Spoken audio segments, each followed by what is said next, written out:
خدارا اپنے بچوں کو نظر بد سے بچائیں، یہ انتہائی خطرناک چیز ہے۔ اپنے بچوں کو دم کیا کریں، اپنے بچوں کی خوبیاں اور کوالٹیاں دوسرے حاسدین کے سامنے بار بار ذکر نہ کیا کریں۔ کچھ لوگ تو اپنے بچوں کی اتنی تعریف کرتے ہیں، اتنی کرتے ہیں، خود بھی ماشاءاللہ نہیں کہتے، اپنی نظر بھی لگ جاتی ہے، اور نظر بد سے اتنا نقصان ہوتا ہے کہ میں آپ کو بتا نہیں سکتا۔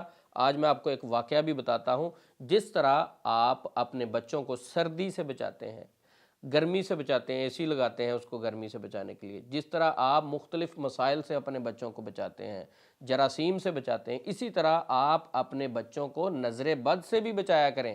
نظر بد سے بچانے والی احتیاطی تدابیر اختیار کیا کریں۔ میں آپ کو حیران کن ایک واقعہ سناتا ہوں۔ 12 سال کا بچہ نظر بد لگنے سے ذہنی مفلوج کیسے ہوا۔ ایک فیملی ٹریٹمنٹ کے لیے اپنے بچے کو میرے پاس لے کے آئی۔ 12 سال بچے کی عمر ہے، بیچارہ ذہنی مفلوج ہے، اس کو پکڑ کے بیٹھے ہوئے ہیں، کبھی رونا شروع کر دیتا ہے، کبھی اٹھ کے بھاگنا شروع کر دیتا ہے، عجیب و غریب اس کی کیفیت ہے۔ تو والدین نے کیا بتایا، کہتے عثمان بھائی یہ پیدائشی بچہ بالکل ٹھیک تھا۔ ایک دن کیا ہوا کہ یہ بچے کا پیپر تھا، صبح اپنے پیپر کی تیاری کر رہا تھا، ہمارے گھر میں مہمان آئے، ہم نے کھانا کھایا، رات کو جب سونے کے لیے اپنے اپنے روم میں جانے لگے تو ہم نے اپنے اس بیٹے کو کہا کہ بیٹا آپ بھی کتاب بند کرو اور جا کے سو جاؤ، ٹائم رات کا کافی ہو گیا ہے۔ تو بیٹے نے آگے سے جواب کیا دیا، انہوں نے کہا کہ نہیں ابھی میں نے نہیں سونا، میرا صبح پیپر ہے تو میں نے اس کی تیاری کرنی، میں نے اس کتاب سے بڑے اچھے نمبر لینے ہیں، تو لہٰذا مجھے پڑھنے دیں۔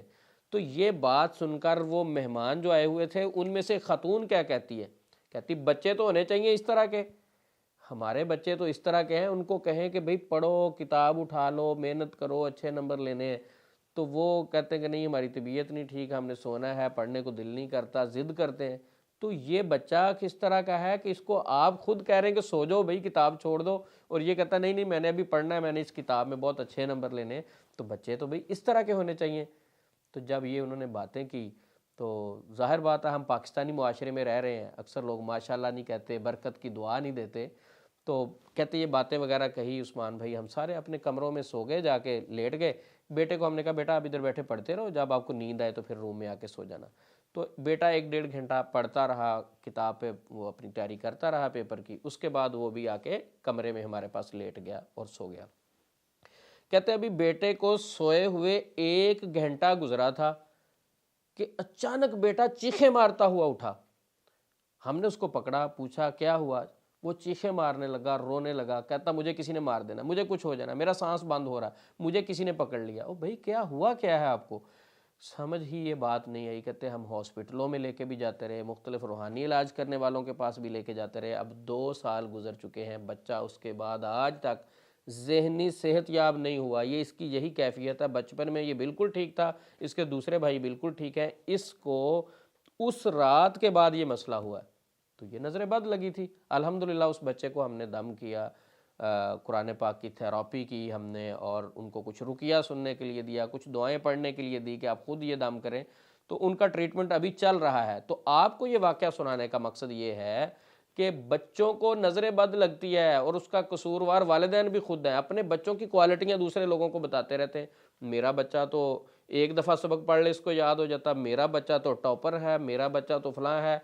کئی بار بچوں میں خوبیاں نہیں بھی ہوتی تو والدین مبالغہ کر کے، کیونکہ اپنے بچوں سے ہر انسان کو محبت ہوتی، تو مبالغہ کر کے ایکسٹرا تعریفیں کرنے کی کوشش کرتے ہیں، تو ان تعریفوں سے فائدہ ہونے کے بجائے مزید نقصان ہو جاتا ہے۔ ہوتا کیا ہے کہ اگر سامنے والی فیملی یا سامنے والے لوگ آپ سے حسد کرنے والے ہیں تو وہ ظاہری طور پہ تو ہنس رہا ہوگا لیکن اندر سے جیلس ہو رہا ہوگا، تو وہ جیلسی والی جو ریز ہے نیگیٹو، نبی صلی اللہ علیہ وسلم نے فرمایا کہ نظر بد انسان کو قبر میں اور اونٹ کو ہنڈیا میں لے جاتی ہے۔ اچھا خاصا انسان قبر میں، اور چلتا ہوا اونٹ اعصابی طور پہ مضبوط جانور ہے، کانٹے کھا کر گزارا کر لیتا ہے، صحراؤں میں کئی ہفتے کئی مہینے پانی نہ پیے تو پھر بھی وہ گزارا کر جاتا ہے، تو وہ والا جانور بھی قبر میں ہنڈیا میں چلا جاتا ہے، یعنی اسے چھری پھیر دی جاتی ہے، وہ گر جاتا ہے۔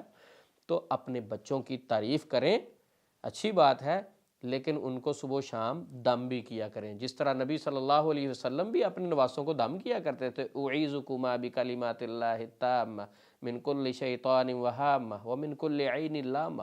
نبی صلی اللہ علیہ وسلم حضرت حسن رضی اللہ عنہ، حضرت حسین رضی اللہ عنہ، دونوں کو دم کیا کرتے تھے۔ تو آپ نے کبھی اپنے بچوں کو دم کیا؟ ہم اپنے بچوں کو دم بھی نہیں کرتے، تعریفیں بھی کر رہے ہیں، خود بھی ان کی تعریفیں کری جا رہے ہیں، لوگوں کے سامنے بھی کری جا رہے ہیں، ان کی خوبیاں بھی ظاہر کری جا رہے ہیں اور دم بھی نہیں کرتے، جس سے آپ کے بچوں کو نظر بد لگتی ہے۔ نظر بد لگنے کی وجہ سے مختلف بیماریاں بھی لگ رہی ہیں، عجیب و غریب بچے چڑچڑے ہو رہے ہیں، چھوٹی چھوٹی بات سے غصہ، سمجھ نہیں آ رہی۔ وہ والدین کہتے ہیں یہ ہمارا بچہ ایسا تھا ہی نہیں عثمان بھائی، اس کو پتہ نہیں کیا ہو گیا، تو نظر لگتی ہے۔ خود اپنے بچوں کو دم کیا کریں، یہ 5 دعائیں اپنے بچوں پہ دم کیا کریں۔ یہ 5 چیزیں ہیں، یہ نمبر وائز لکھی ہوئی ہیں، یہ 5 چیزیں۔ پہلی دعا 7 مرتبہ پڑھیں، دوسری دعا 7 مرتبہ، تیسری 7 مرتبہ، چوتھے نمبر والی دعا بھی 7 مرتبہ، اور 5ویں نمبر پر آخری 3 کل ہیں، یہ 7 دفعہ بھی پڑھ سکتے ہیں، 3 دفعہ بھی۔ پانی کا گلاس سامنے رکھیں اور یہ ساری چیزیں پڑھ کے پانی پہ بھی دم کریں، اپنے بچے پہ بھی دم کریں۔ یہ واقعہ سنانے کا مقصد صرف یہ تھا کہ آپ اپنے بچوں کو، اپنے پیاروں کو نظر بد سے بچانے کے لیے احتیاطی تدابیر اختیار کریں، صبح و شام کے اذکار اور دعائیں، باقی مسنون چیزوں کو اپنی زندگی کا حصہ بنائیں۔ اللہ سے دعا ہے اللہ ہم سب کا حامی و ناصر ہو۔ السلام علیکم ورحمۃ اللہ وبرکاتہ۔